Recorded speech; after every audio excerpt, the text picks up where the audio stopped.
c'est une économie qui met l'homme au milieu, au centre, là où il devrait être.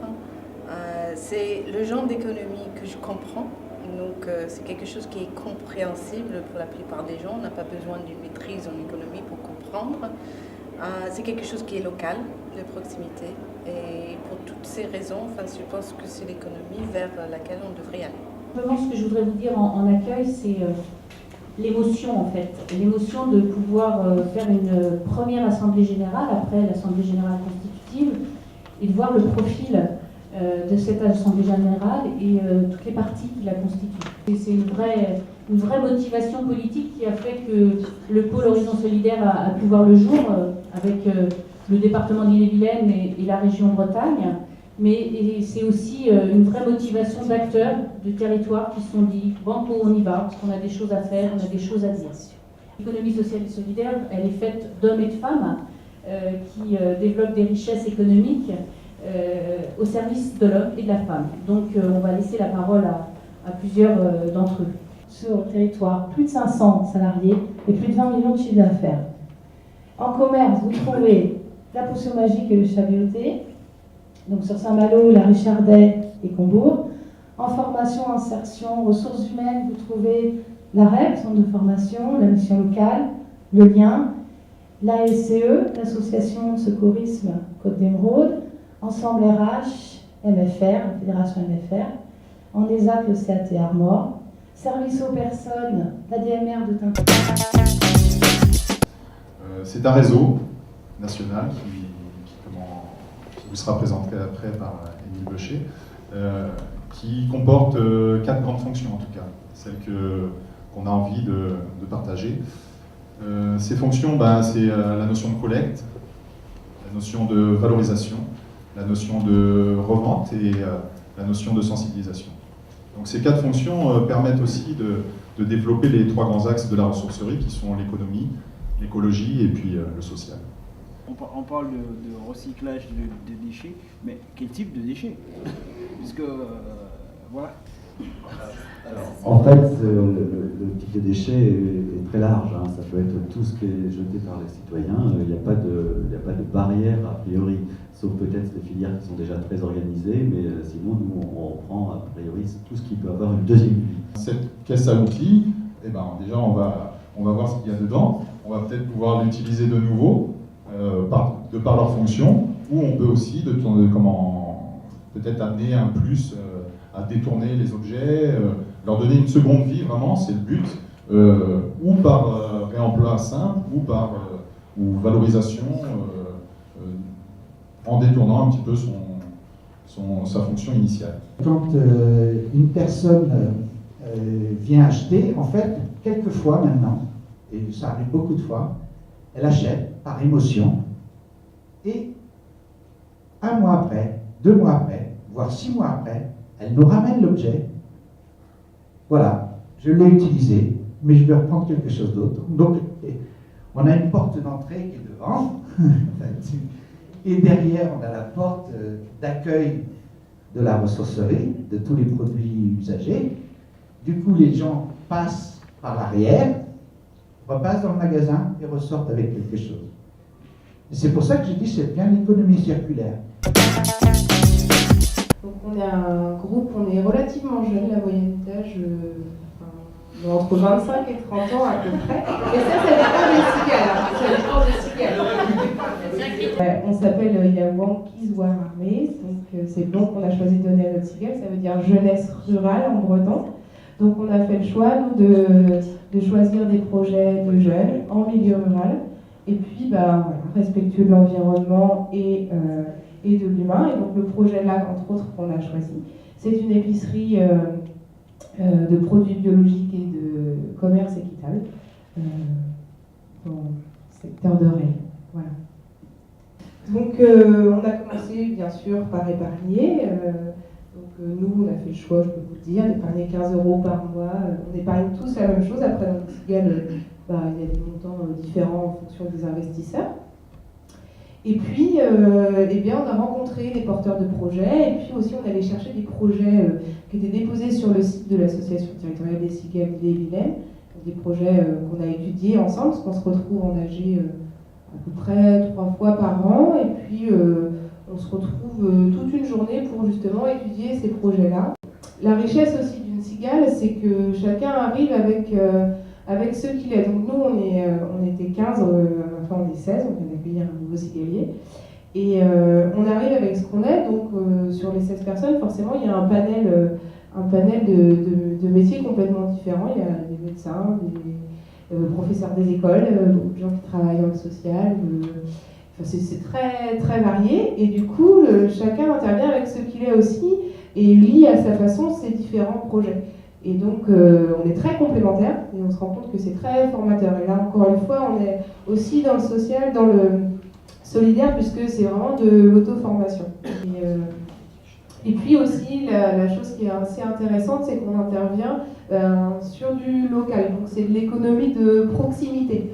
C'est-à-dire que voilà, les projets qu'on finance, on y met les pieds et on voit concrètement qui sont les personnes. Et c'est en ça aussi que c'est très intéressant. Donc juste vous dire qu'effectivement le centre Patrick Varangou appartient à l'association Tillal-les-Venaises, qui en breton veut dire Maison du Bonheur, qui a plus de 50 ans d'existence maintenant et qui a été créé au sortir de la guerre par un curé qui s'appelait Patrick Varangou, qui agit et qui souhaite continuer à agir puisqu'on vient de réécrire le projet d'établissement autour de valeurs, et c'est bien ça qui nous anime, plaçant l'homme au cœur de nos préoccupations et de valeurs autour de la mixité, de l'échange, de la solidarité, des rencontres. Le centre travaille et l'association travaille autour de deux grands types d'activités. Une activité d'abord d'accompagnement de jeunes à l'insertion au foyer de jeunes travailleurs, et en même temps et dans un même lieu et sur un même site, autour d'une activité qu'on appelle tourisme associatif à vocation sociale, qui a pour mission et ambition d'accueillir et d'accompagner des groupes et des individus qui viennent du monde entier, pour ainsi dire, puisque nous accueillons 40 nationalités différentes sur ce site. Donc on agit autour de cette ambition-là, avec des valeurs de mixité, de rencontre et d'échange. À ce titre, on accueille 20 000 personnes par an en tourisme social et on accompagne environ 500 jeunes chaque année à l'insertion. On utilise le logement comme un outil d'insertion et on travaille en partenariat avec un ensemble de partenaires sur Saint-Malo, dont des partenaires qu'on retrouve dans le pôle d'économie sociale et solidaire. 33 salariés permanents à l'année, c'est 40 salariés au plus fort de l'activité la saison.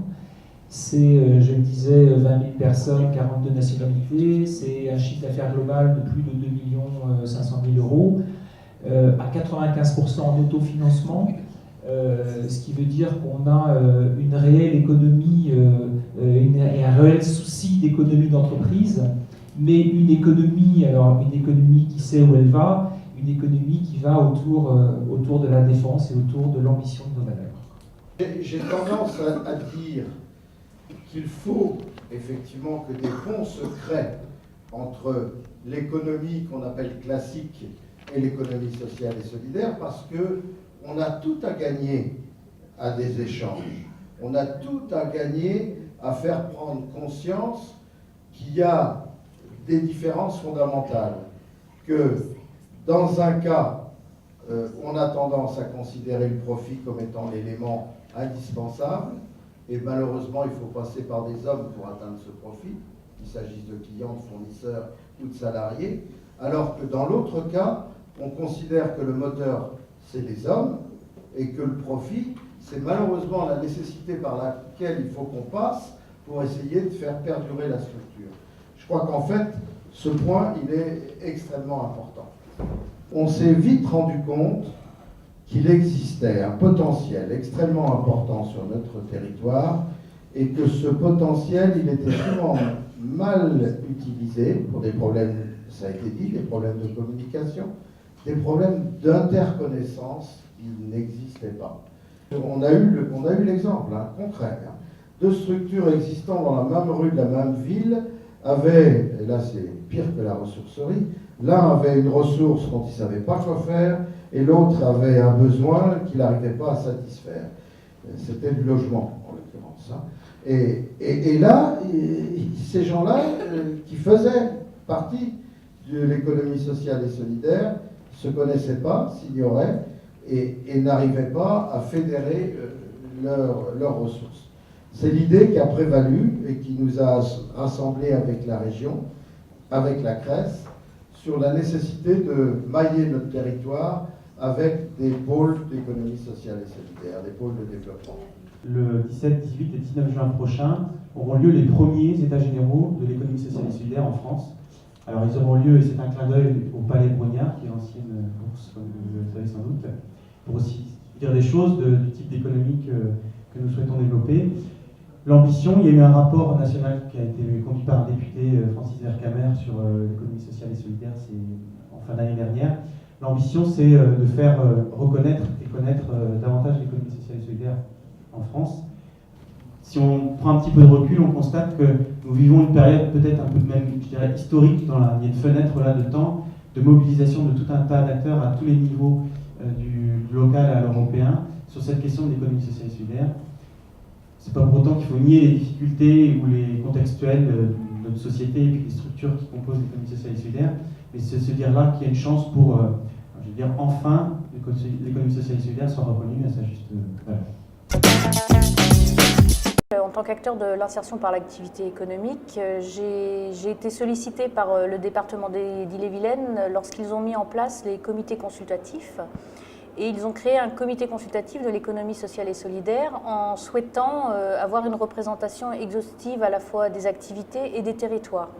Et donc moi j'ai été invitée à y participer en tant qu'acteur, actrice du Pays Malouin sur l'insertion par l'activité économique. En fait c'est un privilège pour moi d'avoir rencontré d'autres acteurs parce qu'on a tendance à penser filière, à penser verticalité, alors que la richesse, c'est la rencontre par la transversalité. Et c'est un petit peu ce que m'a permis le comité consultatif de l'économie sociale et solidaire et ce que je pense rencontrer à nouveau à travers les pôles de l'économie sociale et solidaire. Je trouve que c'est un enjeu, non pas nouveau, parce que ça existe depuis longtemps, mais c'est un enjeu pour créer du lien.